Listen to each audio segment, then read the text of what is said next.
রায়গঞ্জ থেকে মাত্র অল্প কিছু দূরে রয়েছে এমন একটা সুন্দর শিব কালী ঠাকুরের মন্দির, যেটা আমরা অনেকে চিনি না জানি। ঠিক শুনছেন, এই মন্দিরে আমরা অনেকেই চিনি, আবার অনেকেই চিনি না। তো চলো, যারা চিনো না তাদের জন্য এই ভিডিওটি। আজকে আমি চলে গিয়েছিলাম শ্মশান কালী মন্দির। শ্মশান কালী মন্দিরের আর এক নাম সতীপুকুর। সতীপুকুর আপনারা কিভাবে যাবেন রায়গঞ্জ থেকে? তো চলেন আমার ভিডিওটা শেষ অবধি দেখতে থাকবেন। আগে আমি চলে আসলাম উকিলপাড়া থেকে চলে গেলাম শিলিগুড়ি মোড় থেকে মিশন মোড় থেকে দেখবেন হাতের ডান দিকে ছোট রাস্তা গেছে। সেই রাস্তা কিছুটা দূরে গেলে দেখবেন বড় একটা মাঠ পড়বে। সেই মাঠের বাঁ দিকে ছোট রাস্তা যেটা গেছে সেটাই চলে গেল আপনার সতীপুকুর। তো বন্ধুরা, কেমন আছো তোমরা? আশা করি সবাই ভালো আছো। আজকে আবার একটা নতুন ব্লগ নিয়ে চলে এসেছি তোমাদের সামনে। তো এই জায়গাটাকে তোমরা চিনতে পারছো নাকি কমেন্ট করে অবশ্যই জানাবে। তো আজকে আমি চলে আসলাম রায়গঞ্জ সতীপুকুর, যেটা মেরুয়ালের পাশে। গাইজ, আমি চলে এসেছি সতীপুকুর, যেটা মেরুয়ালে আমরা জানি। এই মন্দিরটা তো আমরা অনেকেই দেখেছি ভিডিওর মাধ্যমে। তো এখানে যিনি দেখাশোনা করেন মন্দির, তো দিদির সঙ্গে কথা বলে নেব। তো দিদি, আপনি এখানে কতদিন ধরে আছেন? আমি বহুদিন ধরে 5-7 সাল থেকে আছি।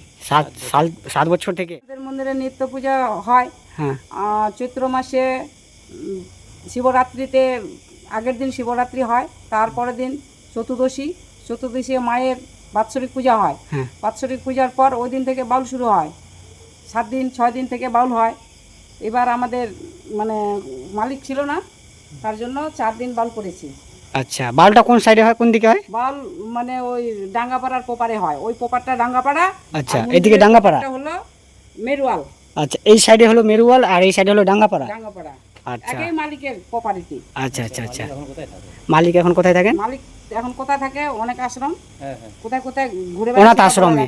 আচ্ছা, মালিক এখানে থাকেন না? না, মালিক এখানে থাকে না। যখন বাৎসরিক পূজা হয় তখন আসে, আবার পূজা টুজা করে চলে যায়।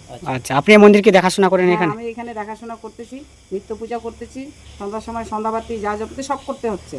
তো আপনারা এখানে আসলে দিদিকে দেখতে পারবেন। দিদি এখানে থাকেন। আর এইখানে যে দেখতে পাচ্ছি পিছনে কালী মায়ের মন্দির, এই সাইডে আমাদের মহাকালীর মন্দির আছে। আর ওখানে সব ভিডিওর মাধ্যমে সব দেখাতে পারবো, আমরা দেখবো। আর এই সাইডে মেন গেট হলো এটা। আর আমরা এখন রাত্রি এসেছি, মোটামুটি 7-8টা বাজে।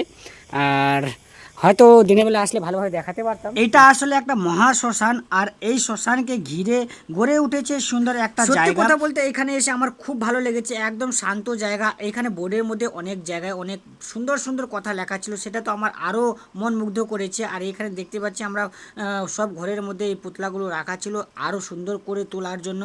অনেক জায়গায় আমরা এখানে আসলে কিন্তু অনেক কিছু দেখতে পাচ্ছি আমরা বোর্ডের মধ্যে খুব ভালো কথা লেখা আছে। আর এই সাইডে আমরা দেখতে পাচ্ছি শ্মশান আছে। এই সাইডে দেখলে শ্মশান আছে, এটা মহা শ্মশান, খুব ভালো জায়গা। এই মন্দিরের কিছু নিয়মাবলী আছে, সেই নিয়মাবলী যদি তোমরা পালন না করো তাহলে তোমাদেরকে 5,000 থেকে 10,000 টাকা জরিমানা দিতে হবে। রায়গঞ্জবাসী হিসেবে প্রত্যেকে ভিডিওটি শেয়ার করো, যাতে সবার কাছে ভিডিওটি পৌঁছে যায়। আবার দেখা হচ্ছে নতুন ব্লগে।